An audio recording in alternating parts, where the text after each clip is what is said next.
Olá, então vamos aí abrindo a primeira questão do 19º exame de ordem. Questão aí com novidade que a Fundação Getúlio Vargas trouxe aí 2000 aplicado em 2016. Tá bom, vamos nessa daí. O João ele vem dirigindo o seu automóvel ali numa rodovia a 100 km por hora, sendo que a rodovia, a velocidade permitida era 80 km por hora. Acontece que a pessoa de Juan, inesperadamente, com uma bicicleta, atravessa o carro de João e vem a colidir ali, quer dizer, o carro de João vem a colidir na bicicleta ali de Juan e vem a causar a morte do Juan, tá bom?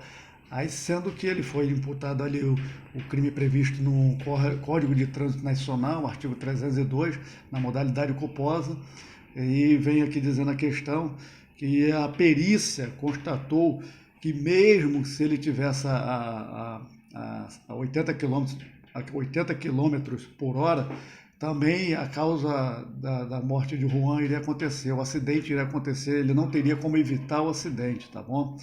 Aí fala que a perícia aqui constatou que a violação do dever objetivo de cuidado pela velocidade acima da permitida, que João passa a ser condenado. Ou seja, houve aqui uma questão de culpa, né? Foi dado culpa, tanto é que ele está respondendo no artigo 302 do Código de Trânsito Nacional, tá? Pela falta, ou violou o dever objetivo do cuidado aí, tá bom?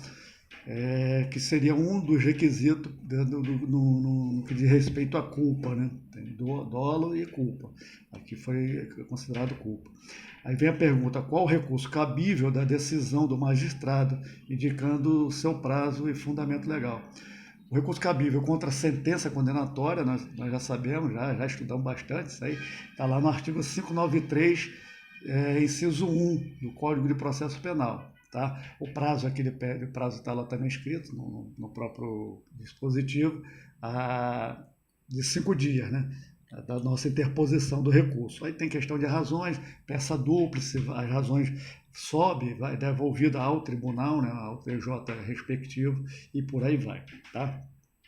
Aí vem aqui outra pergunta aqui: qual a principal tese jurídica de direito material a ser alegado nas razões recursais?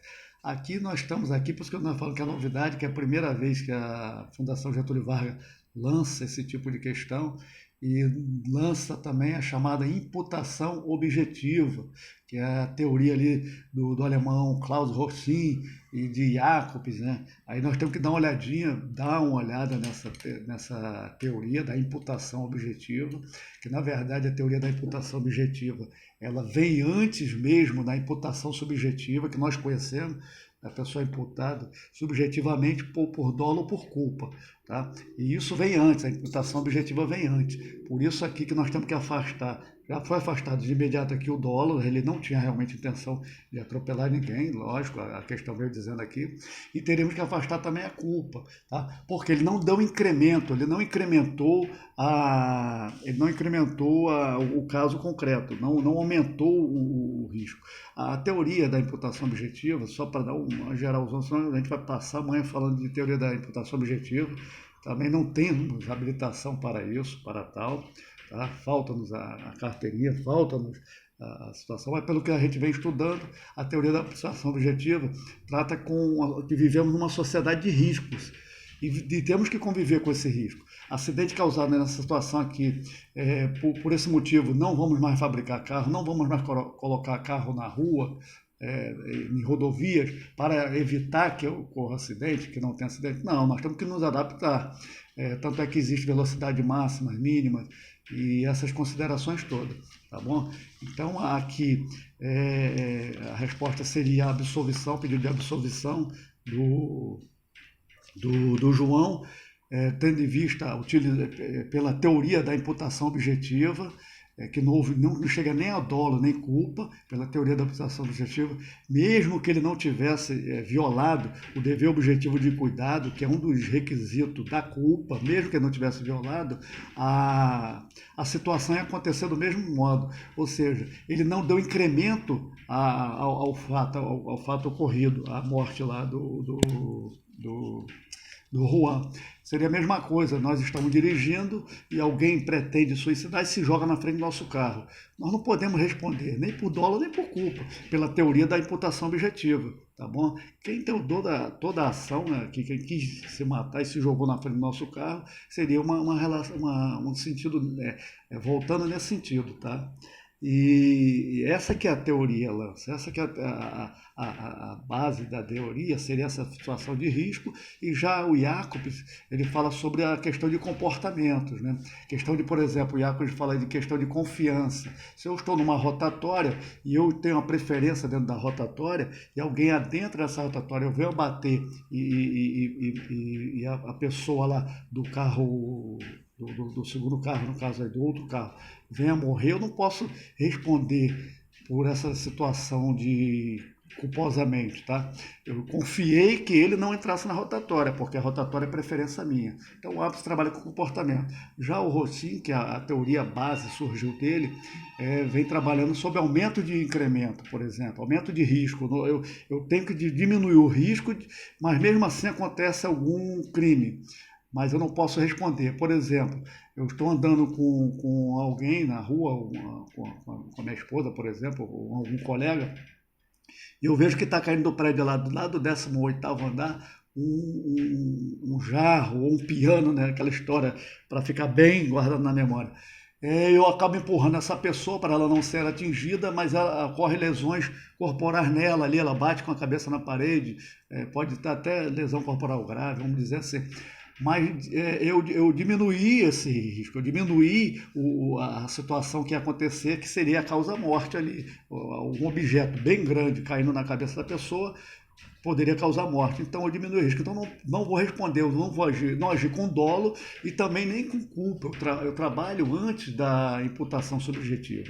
Essa que é a teoria que é lançar, a teoria de Iaco. Vamos dar uma lidinha, estudar, pode cair novamente, tá bom? Essa questão.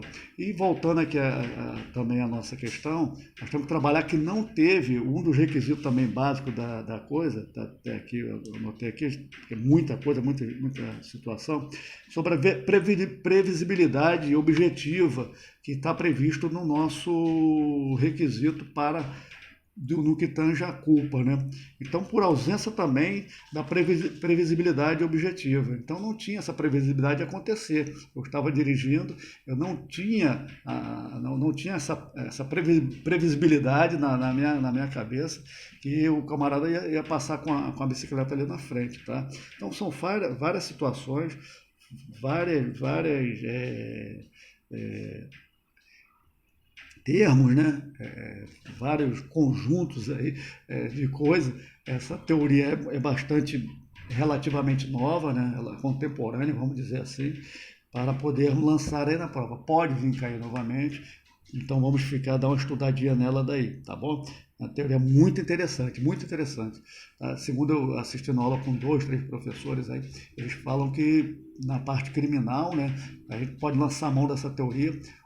Já existe até jurisprudência em torno de algumas teses da teoria, alguns termos alcançados nesse sentido, para podermos livrarmos ali o nosso cliente, nosso futuro cliente, tá bom? Então, fiquem com Deus, é muito interessante essa questão, dá uma lidinha nela, volta ali e verificar que não houve incremento de risco, trabalha-se antes da parte subjetiva, por isso que é imputação objetiva, ou na verdade deveria ser chamada exclusão da imputação objetiva, porque exclui a imputação objetiva que foi imputada ao agente, tá bom? Então essa situação aí, tá? Fiquem com Deus, até o próximo encontro.